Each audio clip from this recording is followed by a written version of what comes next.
Metal Massacre is brought to you by Big Dob's Beard Balm. Big Dob's is the only brand I use with my beard, and I've started to use with my tattoos. That's right, now they've even got a tattoo balm to make your ink pop just that much more. Because I don't know about you, but when I spend a lot of money on tattoos, I want to keep them looking nice, along with my beard. Keep it fresh, keep it poofed, keep it looking nice. BigDobsBeardBalm.com. Use our promo code METAL for 20% off. That's BigDobsBeardBalm.com. Promo code METAL for 20% off. And now let's get to the show. What is up, metalheads, and welcome back to another episode of the Metal Massacre podcast. I am your Czar of Nar. I'm going to adopt that. Oh, that's awesome, dude. God damn it. I didn't know we were coming up with nicknames. So now... Well, you already got the weirdo with the beardo, and you hear him. It's Lucian. But most importantly, we are back in studio today, honestly, with a very special guest. It is David from Lambgoat, I would say Media Studios, whatever you would like to say. Is David from Lambgoat. There's a lot, yeah. And he's in here with us. How you doing, my man? Good, I'm good. I'm not that special, but yeah, I am the guy from Lambgoat. You're special to us, okay? So yeah. No, we do a lot of things. The website obviously is the website lambgoat.com. It's been around for 25 years. Just, servicing the underground music community, mostly in the metal and hardcore world. But from that, since taking over in 2021, 22, we've kind of expanded to other things. We've created the LG Media, which is a network, a media network that mainly just does we help other websites grow, but we also partner with them to either create websites for them, automate their websites, service ads on those websites, and then again just partner with them to help them grow and try to do all that. We did resurrect the record label, which wasn't something that we started, but Lambgoat previously already had a record label. They released 2 records, or they had some kind of deal with the 2 records. Unholy was one of them, and Lie by Mistake was another band that put records out through Lambgoat Records. However, we relaunched that last year, and we partnered with 18 Visions, and we did the physical variants of their Purgatorio EP, which is, I think, their best work in many years. But they also, we just partnered with them and released CDs exclusively through Lambgoat, tapes exclusively through Lambgoat, and then we had 3 different variants that you can exclusively get through Lambgoat, no echo, or for the European distribution. So we've done some stuff like that, and we continue to grow on a daily basis. We added some, I don't know, when does this come out? It'll be August. Yeah. Okay, cool. Yeah, so I can talk about this then. So this week we've been courting, and I don't know if I've talked to you about the solution off air or whatever, but LG Media is always searching for new partners to partner with and grow, and just kind of do what we do for metal and hardcore, but for other outlets and for other genres, because obviously LG Media could focus on a broader platform, whereas Lambgoat itself just covers a certain specific niche market type situation, which is completely fine. But, I like other music, other people like other music, so we want to cover other music as well. In doing so, in the last 3 months, we've been going back and forth with Anthony Fantano of the Needle Drop. Wow. We just signed him this week to the network. So we're going to be redoing his the Needle Drop website, but overhauling it to where it's not only just his content automated onto the platform, but also we will have writers and a staff working on posting news and just covering, a wider, broader scope of music, because he covers, he'll cover stuff that we cover, but he'll cover Charlie XX whatever, and Taylor Swift and Kendrick and all sorts of other stuff. So it really opens the doors for LG Media going forward. Well, congratulations, that's man. Really First cool. of all, that's a huge grab. I mean, obviously the guy's been a staple that everybody who's relatively interested in music is aware of. He's a music nerd on the internet. Yeah. Yeah. Whatever. So happy to have him on the team for you guys. That's got to be awesome. I don't want to do all that because honestly, like at this point, there's a few people that we interview that's almost like a friend that I've never met personally already. It's just kind of, but for like the viewers and that kind of stuff, I think it'd be somewhat. I mean, Lambgoat's been around since '99, and there's a few places like your freelance journalisms, like your Hate 5/6, or like obviously like the bigger, whether it's magazines or publications, especially as far back as that. I guess my main two questions I'm curious about are, A, how did you become, like, were you working there originally? Did you work your way in? Did you just outright buy it? And then besides being able to get into it in like 2021, I've always thought it was interesting the way that, like, again, the push from like physical media and magazine all the way to what you're doing now, where you're doing a much more digital landscape and selling ad space. Was that a vision that you had off the top, or is this something that you've been just kind of slowly culminating and building since you took over, and how you got there? I can give you a short version, or I can give you like a more in-depth version of like the thought process that led me to Lambgoat again. I got time, maybe. Okay. Yeah. So, I mean, I'm gonna get shit on for this because lately I guess I've been saying my age a lot on the podcast, and people that another one of the people that work for us, he asked me today, like as a joke, like, how old are you? And I just told him, and he's like, no, I know, you've been saying it on the podcast like 3 episodes. And I was like, oh, my bad. But these are also recorded at different times. They just come out in succession. So it's not like I don't remember that I say my age anyway. Right. But so I'm 40 years old with that being said, but I've also done a lot of jobs and done a lot of things career wise that are, not as cool, like working retail and trying to skim by on doing digital media or digital design or web design or anything like that. So like I did that for a number of years, but the long version of it is when I was a kid, I just stumbled into like making websites, off Angel Fire or GeoCities or whatever, like early type shit where you just get a free website. And, I made like a Pokemon website or something like that when I was 14 years old, or a Night of Roxbury website, because that movie had just come out or something like that. So that really ages what I'm talking about time frame wise. But those are the first like basic websites I made. And then years go by and I started getting into my own music, like new metal and all this stuff. And I just would visit like these websites, the PRP, the TRC.net, and then eventually Lambgoat too. But I started my own music website when I was a kid too, and it was called the Hard Rock Network, and then from that it became the HRN because I was trying to be cool like the PRP and shorten my name. So LG Media, it's branding, baby. It makes this again. I honestly, not to interrupt you, but I do think when you said like I'd love to cover more topics and areas, I think it's Lambgoat does sound, and it's also synonymous with the heavy shit, and like, but it's having just like LG Media. Like, you're like, is this like the LG company that makes my TV? No, it's not. But like, it's very friendly. Like, you're not succumbed to one hole. But yeah, please go on. Right, and that's kind of not to move away from Lambgoat, but just LG is just a much broader. That could be a much broader. Like LG Media is much broader. But so back to the HRN, I would basically just go to the PRP and all these other websites, and Lambgoat included, and I would just like steal news off of their websites 20 years ago and post it on my own website. And a couple years ago, I was like, what the fuck do I want to do?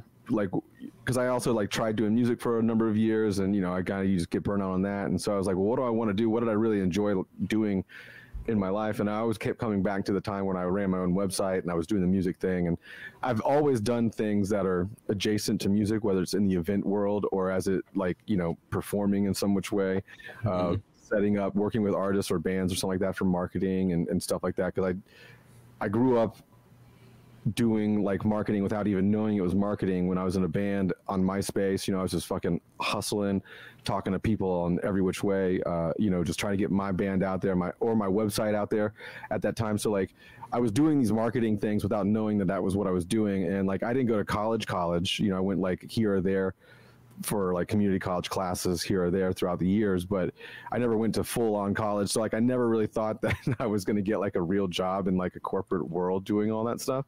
But eventually I did, and I got burnt out on that for 10 years. And I was like, well, what do I want to do? And I just always kept reverting back to the HRN time when I was doing, music stuff, and I was really into like heavy music and stuff like that. So I kind of like consciously just thought that out loud, and within like a year, I think, I became the host of the Van Flip podcast, which is basically my in to Lambgoat.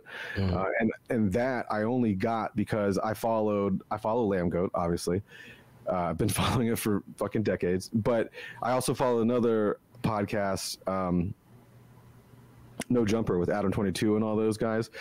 And I mean, this was years ago, so it's not the No Jumper of today, but it was the No Jumper of them, like doing a lot of underground rap interviews or DJs, BMX people, just interesting people, like, kind of like Joe Rogan, but not as kind of like crazy as it is now. Sure. But, I think Adam had some hardcore band on because he's a East Coast hardcore kid when it comes down to it. He's like a BMXer dude that just grew up listening to like, Madball and all these other fucking bands from that time frame in that area of the world.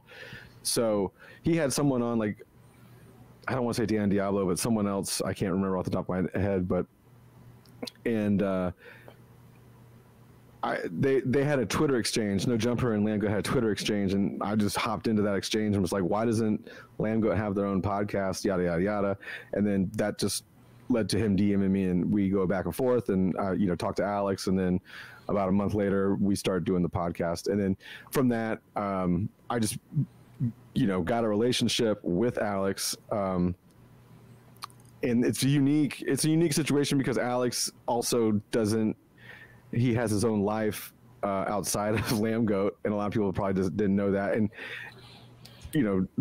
in that whole time frame, it's like looking Wizard of Oz when they look behind the curtain and you can see the fucking guy is not so like, this is ruining the whole illusion that you aren't just doing this. Not really, it wasn't ruining it. It was just like, oh my God, that's why Lambgoat is where it is today. And I'm not saying that was in a bad way or whatnot, but when I signed on, we didn't have a mobile friendly website. It was simply just the old static HTML website that you'd have to like zoom in and pinch zoom on your phone to try to like get anywhere on the website. So it wasn't mobile friendly at all. And now I'm like, okay, well, we need to get a mobile friendly website. And I think we had that conversation for like 3 years or something like that. And he was working on it the entire time during COVID and whatnot. But Alex has like a big family. Like, he's a family man. He lives in rural Pennsylvania. He has a real job. He also has 5 kids plus a wife, and the kids are all designated different ages, right? So younger to older. So he's got a whole full situation going on outside of just posting about fucking metal and hardcore. You know what I mean? So sure. I just kind of started doing more for Lambgoat, and I started being like the on the ground, like boots on the ground guy for Lambgoat, whether it's like going to Furnace Fest or going to the concerts or shows or whatever. And I started seeing how like truly deeply embedded in the scene, at least Lambgoat is. Outside of the scene, Lambgoat is like, and a lot of people that listen to, like a lot of new people that listen to bands that we're all into and stuff like that in the last 5-10 years, those people probably don't know about Lambgoat. It's more of a real embedded audience from like a dedicated, just like 20-year audience, which we're trying to grow that as well and get Lambgoat more in the physical world than it's been in the past. But that's basically when I decided, like, I'm either going to stop doing the podcast just in general, just stop doing it, or just try to take Lambgoat over somehow, whether it's like purchase it, just become the lead man or whatever, because Alex just didn't have the bandwidth to fully take on some of the things that I was thinking Lambgoat should be a part of or do. And then we went to Furnace Fest, the second Furnace Fest that came back, 22, I think, or 21. We decided, the first Furnace Fest, sorry, 21. That's when like the group of people, we were like, oh, let's just buy Lambgoat. And so that started that whole process of like, how do we do that? What's it worth? Blah, blah, blah, blah. Is Alex even going to want to sell it? Because there was no like talk about that. And, one thing led to another, and I did have the conversation with Alex. I just was like, hey, I just want to do a lot more with it. And we don't want to pour a bunch of money in it if we're not either like ownership stake or have a piece of the pie or whatever. And so that basically, ended up like, hey, do you want to just hand it off to me? you know, I care. I like I told him, I was like, I care deeply about not only the brand, but like what Lambgoat means, and like, you know, I want it to be around for another 20 years, and but I want it to be bigger than it is now. I want it to be more of a force, so to speak. And so he finally came around. He finally came around to that, and after a couple more months, and we got the deal knocked out, and you know, signed the paperwork. And it was really weird because the day that we did that, he went on vacation for like a week and a half or something like that, and so it was just like taking over the website was a very daunting task. And I did have like a little panic attack prior to all that going down, because, you know, if something does go wrong with Lambgoat, or if Lambgoat becomes something that ideally I don't want it to be, or whatever, under my guidance or tutelage or whatever, it would wreck me. And so because again, we're very passionate about not only Lambgoat, but this stupid music that we're all big fans of. So we want to do well. We want to do good by everybody. We want to like grow the audience that listens to this kind of music too. So that's why we kind of like have a presence on these bigger festivals, like when I go to Rockville or something like that, where, you know, most of our bands are the undercard, and, you know, like Kiss is playing, or the Foo Fighters are playing, or Limp Bizkit's playing, or whatever. But those kids, like those young kids that listen to Limp Bizkit and Kiss and all those other fucking bands too, they just don't know about Die Hard is Murder or fucking XXX band, whatever band you want to talk about. So we just want to be a presence in their world somehow, and get them down into the cracks of the underground extreme world. I think that's one of the most important things that you could probably do. And so I guess for what it's worth, I can say that it seems like your head's on the right, like you're in the right direction on that path, because we have mutual friends with Pariah, who's, again, like, now they're just making a comeback, essentially, if you want to, don't call it a comeback, but hey, you can buy their that's the first band we're actually putting out on Lambgoat Records. Pariah's, we're fully putting it out. It's not a partnership. It's we signed them to do the EP. So the Venerate EP is dropping a new song. Well, there's going to be a new song out when this is already out, but you can pick up the physical stuff on Lambgoat Records. So yeah, like I said, doing those kind of bands that obviously have not just the talent and the favor, but being able to have someone like you guys that are already an established force in the industry, that are now revamping to take those things and then put these bands in a bigger light, to really put, hey, this could be your next diamond in the rough if you wanted them to be, but they're only in the rough because they need someone like us to have the shoulders to stand on and say, let's go out to these big ass festivals and put you on these days. So be it if it's fucking 3 p.m. outdoors. Let's get you in front of these people, and let's get you out and make you play these big festivals and build a resume. I think that's honestly, both as a record label, but also a media corporation and group. I don't even have a question for you. What I'm saying is that's awesome. You don't hear too many people that are willing to step up to the plate like that for beyond just personal gain, which obviously it's a business and you want to grow it. It'll only help you if your bands get bigger, but it takes a village kind of thing to be able to do that kind of shit. And you're obviously pointed in the right direction, man. Yeah. With Pariah, it's not as in depth as that, because they are also grown men that live in 5 different areas of the country, and they don't have the flexibility as like a band that would all live together. So there are times where we are thinking about trying to put them on with stuff like that, like festivals or shows or whatever. But again, it's a little more, not difficult, but just tedious, because they all live separately and they all have different lives going on. But to circle back on like with Pariah, like they're just I don't want to say a legacy band, because they didn't necessarily stay around the entire time. They kind of went away for a decade or so, but they're just a band that like Lambgoat covered back in the fucking 2000s. They're also a band that I played with personally when I was in my band, like in 2004. So like, you know, nice shit. I'm aware of them, and I've been aware of them. Not saying I was like a giant fan, but I know them. And Lambgoat does really well on these like legacy bands, because again, like we've already said multiple times, we've been around 25 years. So like all the news from a lot of those bands starting is on lambgoat.com. So like you can go look up fucking tour postings from like 2000. If you wanted to like go see who was on tour in 2000, you can go do that. That's really cool. And like, you know, what happened if drama happened, you know what I mean? If the band was getting in a fight, that's where it was fucking posted about, you know? So like we have this long database of like 25 years, which again was part of the freak out of taking everything over was like, this is a giant, encyclopedia database of like what happened in metal and hardcore for decades. Right. So don't fuck that up. But it's an archive. It's a lot of things. It's crazy that Lambgoat wears that many hats and can consistently do it. Because like, well, to be honest with you, I want to give Alex the kudos because obviously, like everything I just told you, being a family man, being a real job, doing all this other shit, and not only that, but like the ins and outs of posting on the website prior to the redoing of everything that he did was very tedious. So like, Alex needs to get the credit for keeping it going for so long, long enough at least to like pass the baton to the next person, which ultimately was us. So like, I definitely like give him all sorts of respect for that because I know what it is now sitting in the driver's seat, and it's a headache every day of just like posting news and doing other things outside of that. We're doing so much more outside of what Alex was doing, but like even just the news by itself, I mean, tip my hat to him for all that time. Oh my God, being as topical as Lambgoat is, I'm sure that's tedious.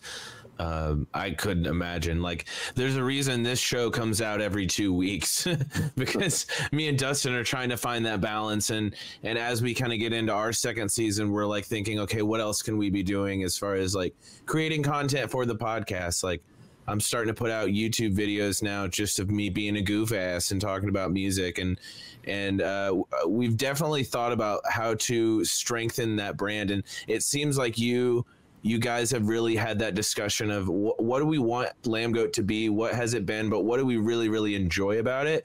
And how do we stick to those key fundamentals? And I'm really glad you guys had that discussion because it seems like Lambgoat is in great hands. Like, you guys are doing really cool stuff. I appreciate that. And again, the biggest thing is just how the brand is taken and seen, which I know a lot of people probably that visit Lambgoat like chuckle at the fact that we talk about it like that, like, you know what I mean? But in reality, like, Lambgoat is a brand for people that are in this music world because that's how they know either whether it's the logo or the name or whatever, it's a brand. It's, it's something more than just the website because it's also like the forum was big for a number of years and, people talk shit to each other, people met each other, people got married and had kids all off the forum, you know what I mean? So like it's more of like an early social media thing and all sorts of other shit, but it's again just we have to be very delicate. Like we can't just start covering like Five Finger Death Punch, not that we ever would, but we can't like revert our focus a lot. We can grow the focus, and as like shoegaze becomes a part of like hardcore adjacent music, we can cover some of that shoegaze stuff if it crosses over enough, or other genres coming in and blending. Like we're not gonna just post like ska music all the time, right? A ska hardcore band or whatever, like, oh, let's fucking show you this, and something interesting, something new, adjacent. But it still fits. It's still adjacent, to those things we all love and why we love this kind of music. I think that's cool. I've been like keeping up with the Van Flip podcast lately, and I've noticed you have like such a huge range in guests on that show. It's like someone from every genre almost, and I wanted to just know like who was probably your favorite to have on the show. It's easy. It's Daryl from Glassjaw. Daryl is like one of my favorite people of all time, and they're my favorite band. They're my favorite band. One of my favorite bands outside of like Limp Bizkit, obviously. But Glassjaw is a very big influence on my life as far as like how I look at music, how I listen to music, and having the chance to sit down with him in person was insane. And so that was a big one. There's guests that I never thought that I would be able to like do, Daryl being one of them. But like I've gotten like big bands and small bands all the same, which is crazy. But once you start doing it, and again with the under the umbrella of Lambgoat, it's probably easier to get those kinds of people on the show. Oh, sure. Yeah. There's that sense of street cred, and it's been a brand, like you said, that's been around for so long. It's synonymous with this type of music. Like, I feel like that opens up some doors. It's really cool that like you've gotten to take advantage of that and dive headfirst into a lot of these interviews. Like, I know you guys, as of the time of this recording, just dropped a Kitty interview. And that was really fun. I thought, and like the fun thing was to see you kind of geek out in the beginning, and you're like, I don't know if you knew this, but we met when I was younger. Yeah. And like you getting to kind of like have that full circle moment. I'm all about those moments. I thought that was such a cool way to open up the show. Yeah, I mean, and again, that reverts back to the HRN days when I was 16 years old, 17 years old, interviewing bands with a video camera. You know what I mean? Right.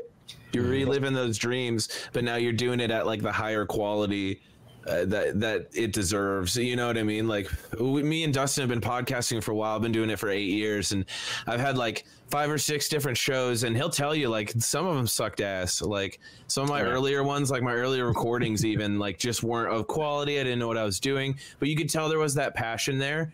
And then it's fun to keep doing this as I'm older and like, I guess, use everything you learn and make it a better product. And it's cool that you've taken all the lessons from the passion of your youth and kind of applied that to everything that you're doing. And I think it just makes better content, because it's one thing to just be like, okay, what's your top 5 favorite metal band? Like, okay, cool. Like anyone could ask these questions, but like for me, a good interview is one where 2 people are actually connecting. Yeah, and I try to not have the basic interview with guests, and sometimes the way I approach podcasts is probably horrible. I do no research whatsoever. So some bands I'm very familiar with, other bands I have no fucking clue. Right. Well, I think that lends to an honest conversation, though. I have a few tabs open above us just to like have your website open and shit, just to see if there's anything I can glean from while you're there. But no, I 100% agree with you both there in the regard of like, I mean, you do the due diligence to not be like, so who are you? Because otherwise, I mean, anybody could ask that. And that's why also at the top I was like, I feel like you're a friend I haven't met at this point, because I am interested to know how you've gotten to this role. But now that we've gotten past that, I think that what you guys do on the website itself, especially now that you've talked about making it more mobile friendly and all of that, like I was a kid that I was a big skater growing up. I spent so much time on the slapped message boards just talking fat shit to people about like, no man, it's not a fakey varial flip if you go backside. It's actually a front side 3, like, you know, like just for funsies. And I think that honestly what you guys have been able to foster, holding that old school mentality, is something that like I yearn for, because I'm also like you,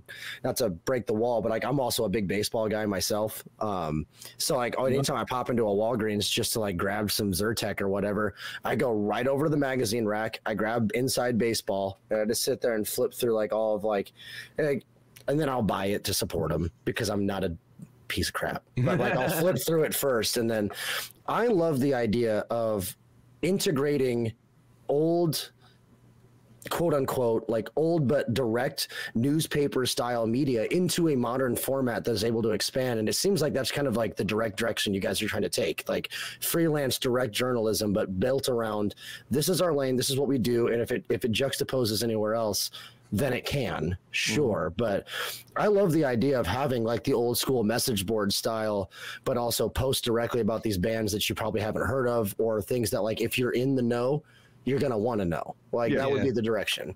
So there's a lot to be said with that too, as far as like maintaining the old school, like website type news journalistic thing. Right.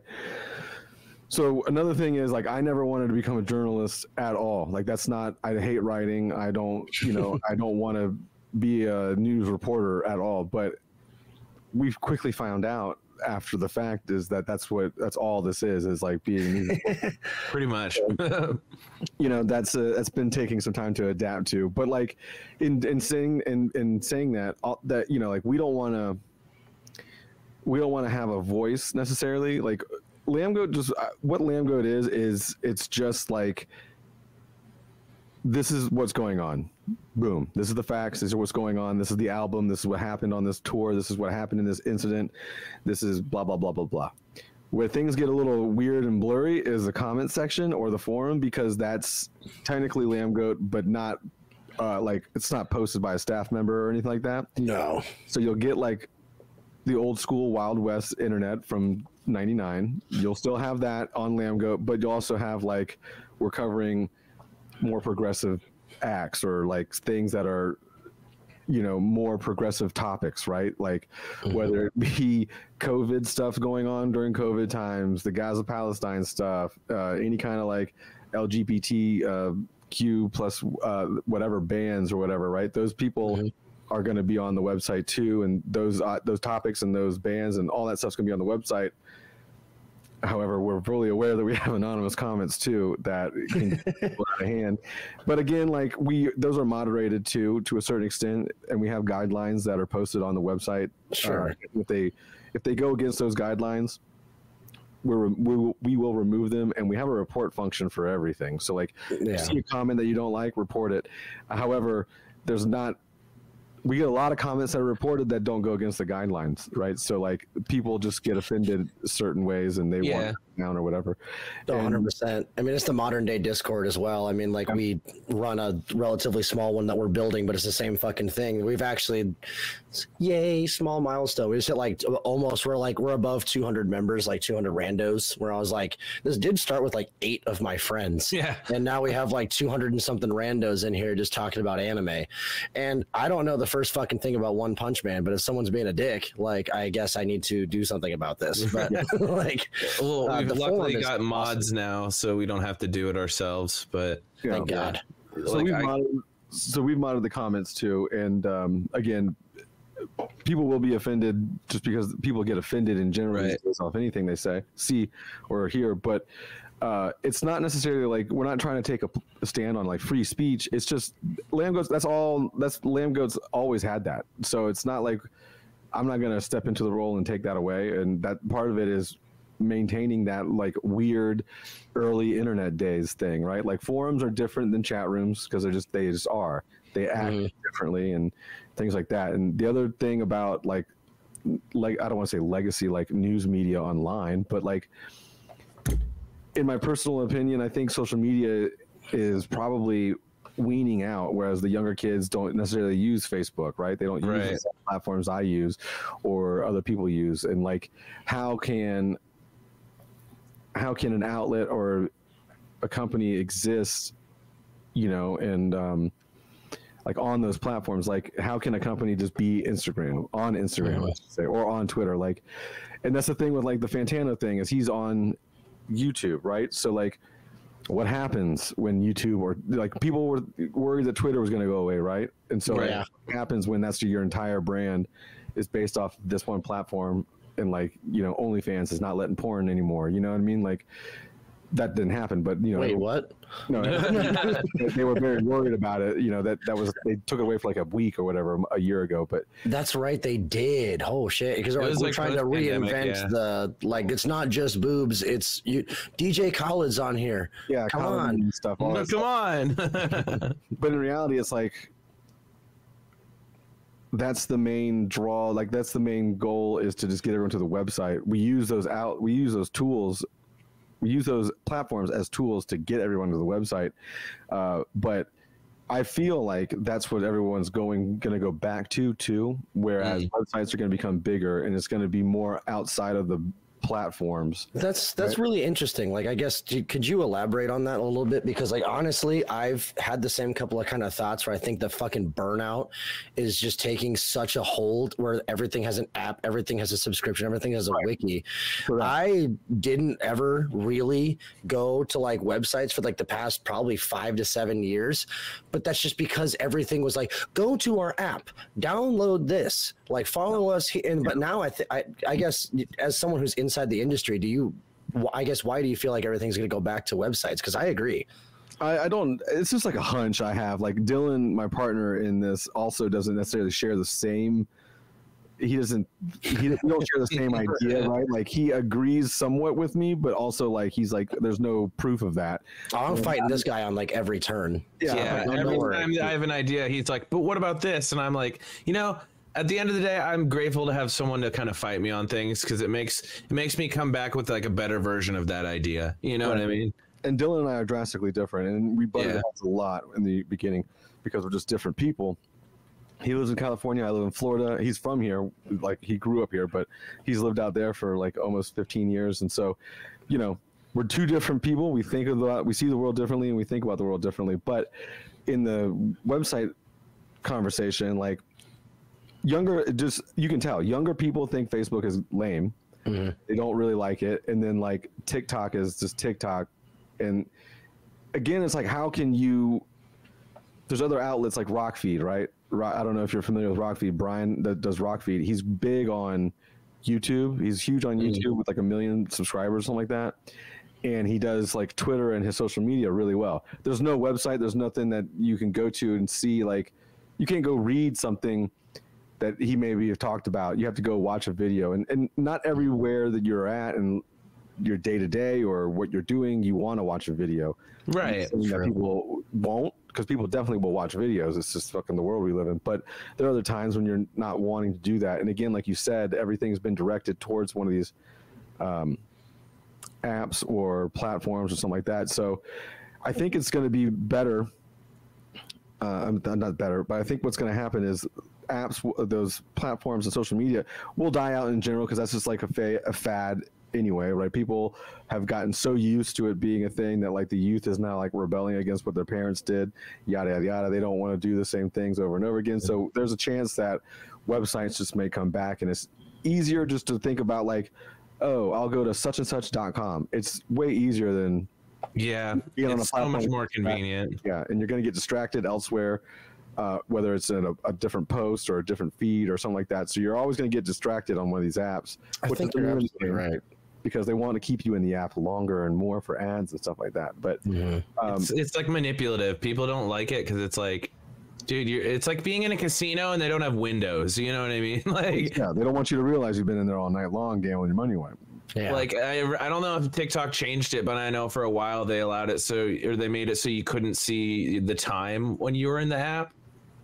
And I was like, that's so dangerous, because then I got to get out of the app. And people are so short, like attention span. They're not going to take the second to get out of the app. They're just going to be on it for another hour. Like, yeah, that's such a piece of shit move. But someone in the boardroom just got like they're like, it's $1 million bonus. Like, it definitely helps them from a business standpoint, right? Yeah, right. People are staying in the app and they're selling ads, but like.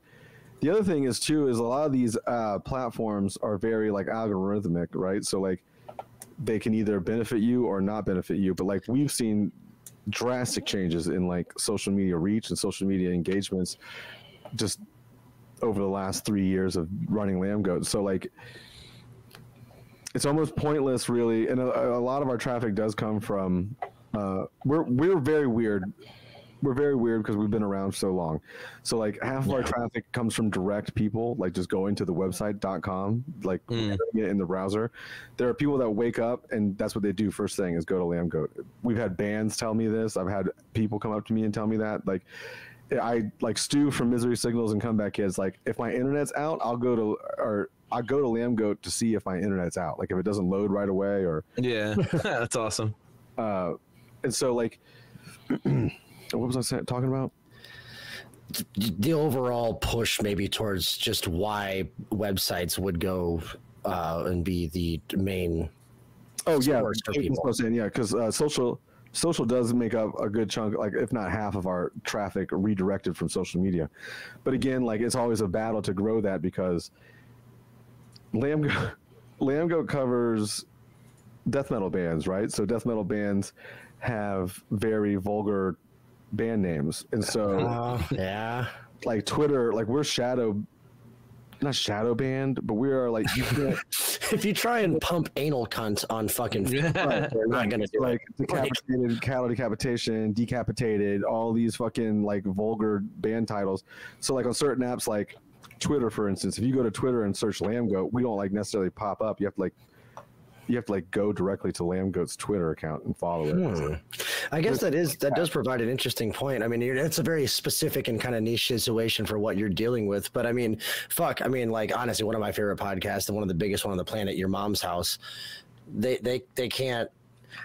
do the show, but the actual stuff that they're showing their guests, or it's all Patreon locked. Right. It's all behind a wall or a paywall because they literally like, if we put this on YouTube, we'd be kicked immediately and we'd be like crucified. And if we try and monetize it any other way by even just going to a website, no one goes to websites anymore. So we have a Patreon for it. But I do think it's very apt that what you're saying makes sense, because I've had that same kind of thought and I prefer it, but I thought that because I preferred it. So I thought it was maybe just kind of like, this is where I would do. But yeah, I prefer it too. And that's probably where a lot of my, again, I'm like old school internet guy. You know, it's a logical direct path to what you're saying though, and I could see it because, like I said, also like some of even like the more family friendly stuff that I like to watch, like a lot. I'm a big video gamer, so like I listen to a bunch of video game podcasts as well. It's like Kind of Funny out in San Francisco, but like they know that for them Facebook is dead,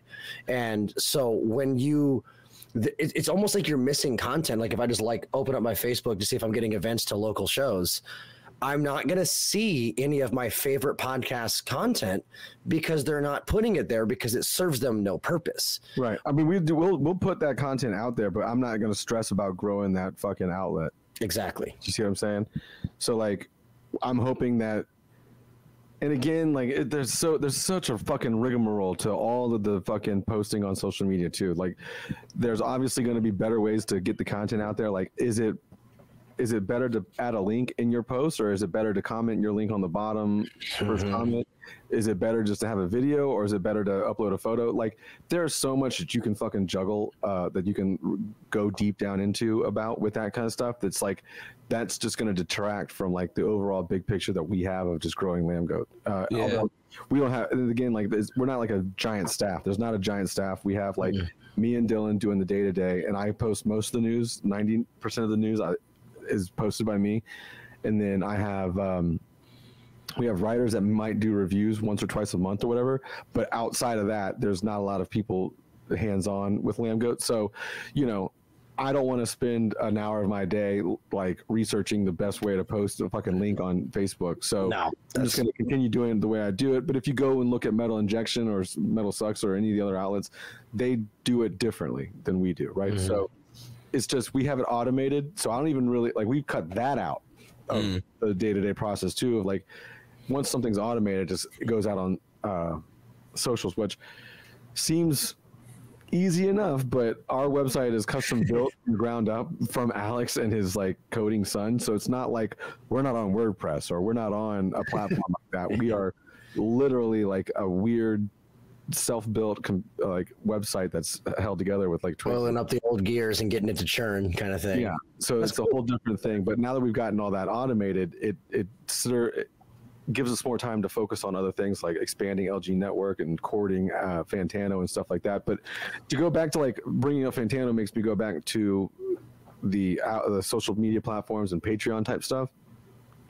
Like what LG Media is also going to launch at some point. Dylan's been working on this thing called the platform, and it's basically like your all-encompassing website and Patreon type situation where instead of like giving a fee to Patreon, you have an embedded subscription-based, paywall within your website. So you get more of the funds or whatever it is. There's no cuts and stuff like that. And honestly, that's smart. Anything you can do on your own in business is always going to be better as long as you have the market to drag those people towards that. And so bringing, like you've said earlier, not just what we think will happen, but like you said, like most of your clicks and most of your guidance is trying to move people towards that website.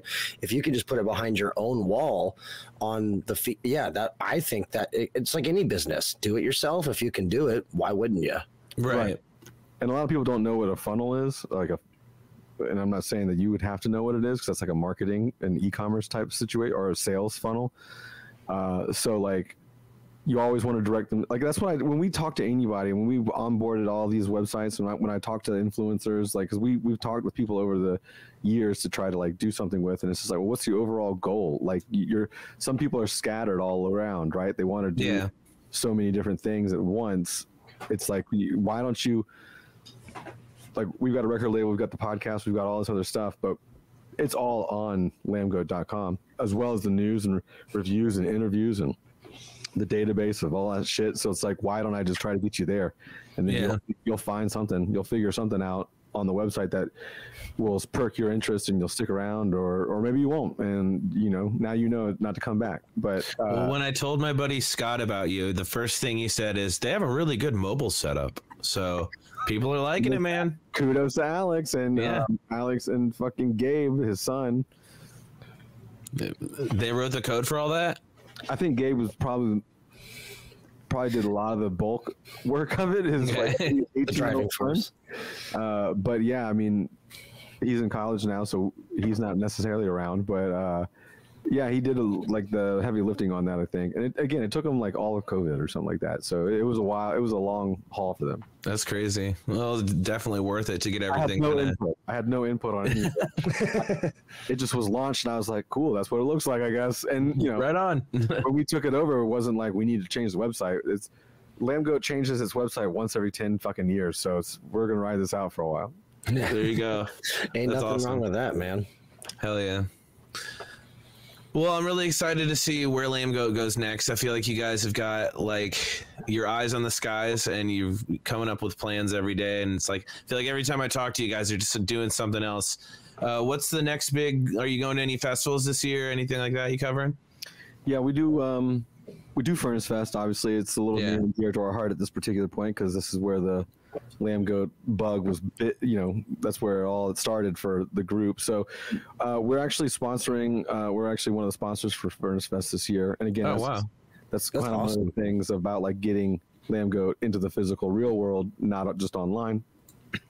So yeah, we're going to be on site. We're going to be doing little interviews and stuff like that in the back, and just overall having a great time like we normally do there. So it's a fun little exodus for the hardcore metal community, because I grew up watching the 99, 2000, 2002 DVDs and shit like that. So I grew up watching those videos on YouTube and the DVDs actually. So it was crazy to start going there, and it's just been a bright spot for the gang, Yeah. But we'll do that, and then we like you would know, you guys probably know, we're expanding LG Media to the podcast network too, because we're currently on a network, but we're wanting to do everything ourselves. We basically like not cut off everything that we were a part of, but we left most of the things that we were a part of to focus on doing it ourselves and standing on our own 2 feet rather than having to rely on a partner, which I know sounds weird because we're signing partners and stuff like that, but what we have to offer is much different than what's probably out there. Because again, we work hand in hand with like growing these outlets and growing these, I don't want to say products, right? Because it might be an influencer or it might be a something or another, but right. We want to grow. We want to help those people grow. So we're way more hands-on than a lot of people probably think with those things, but that also goes towards the podcast network. We want to do more podcast networks. We want to podcast shows. Lambgoat wants to do more shows, not just the Van Flip. Like the Van Flip's its own little like casual conversation between me and some fucking guy or girl. So we want different like roundtable things. We want different like topical things. We would just want to create more, and the podcast network is one of those things. And Lucian obviously has been helping out in the last couple of weeks.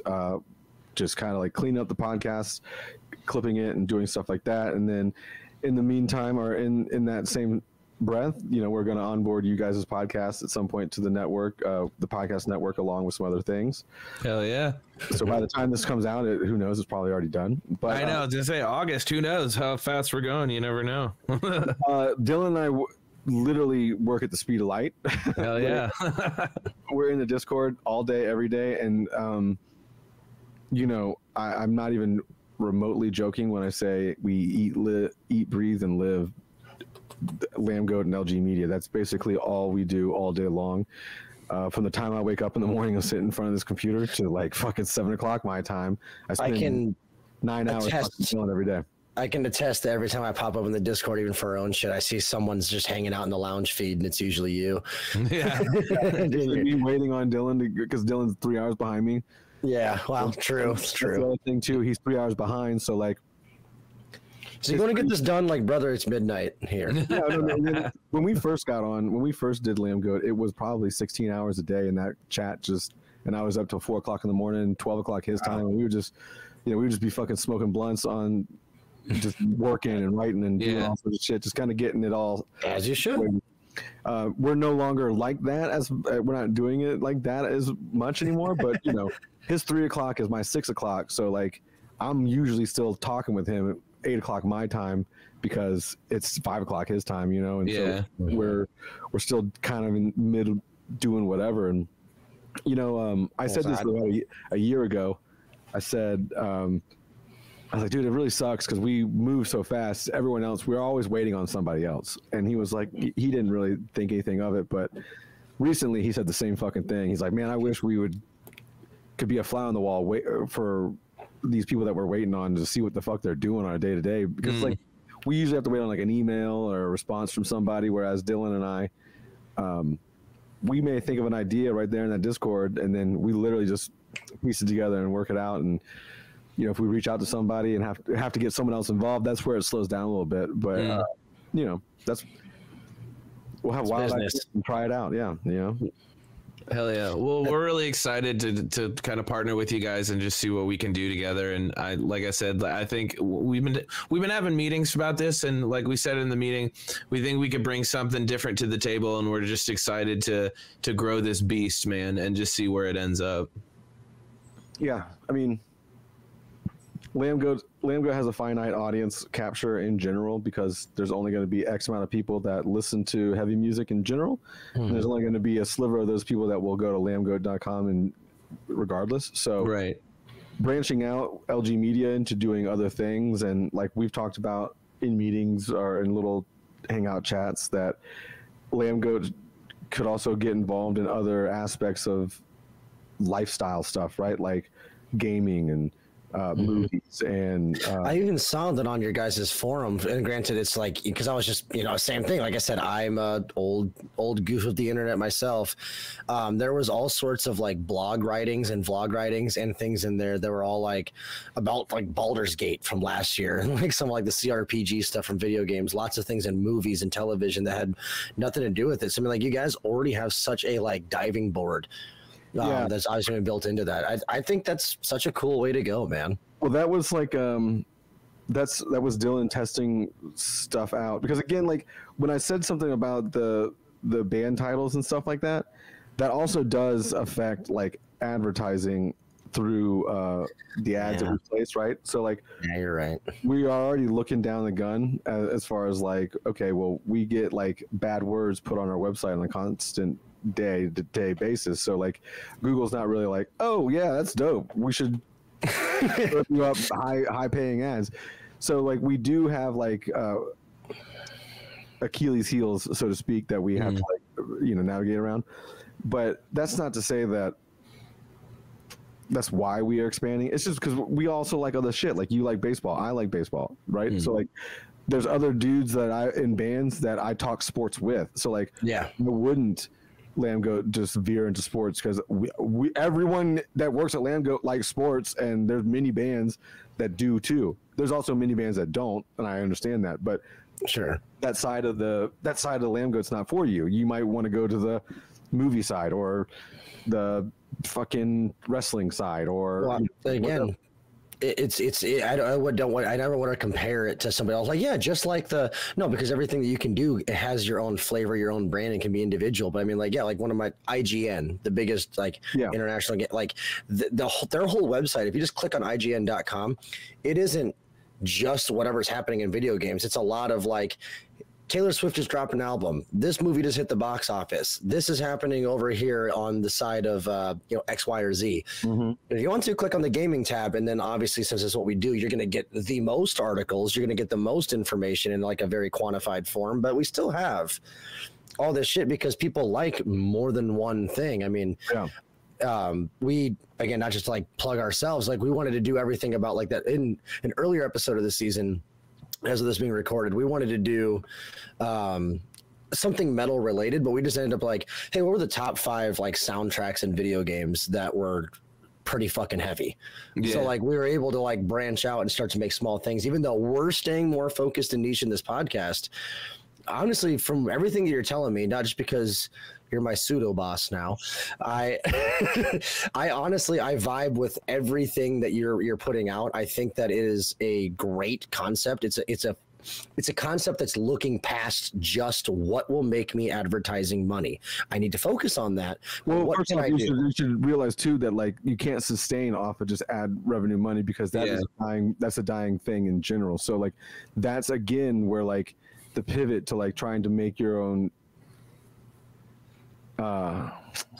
not echo chamber but your own platform, right? Like so Fantano, right? Like for an example, not Fantano, for example, anyone on that would have a Patreon or something like that. Like, you want to be able to. There's ways that you can go about like having your stuff on, like say YouTube, that where you also host it on your own website, and you run your ads on your own videos on your own website.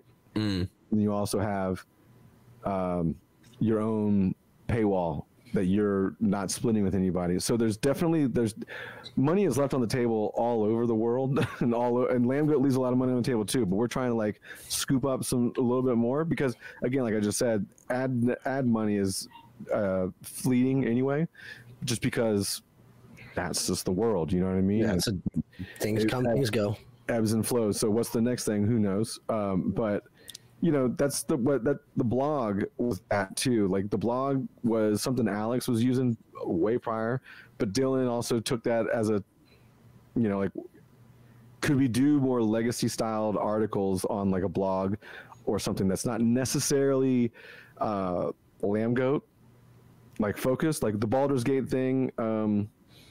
We were thinking about doing video game stuff like we've talked about, because we've talked with the Hard Times and they do video game stuff on the video game side. And, you know, we're all like video games. We like have the hard drive or whatever the fuck they call that. Yeah.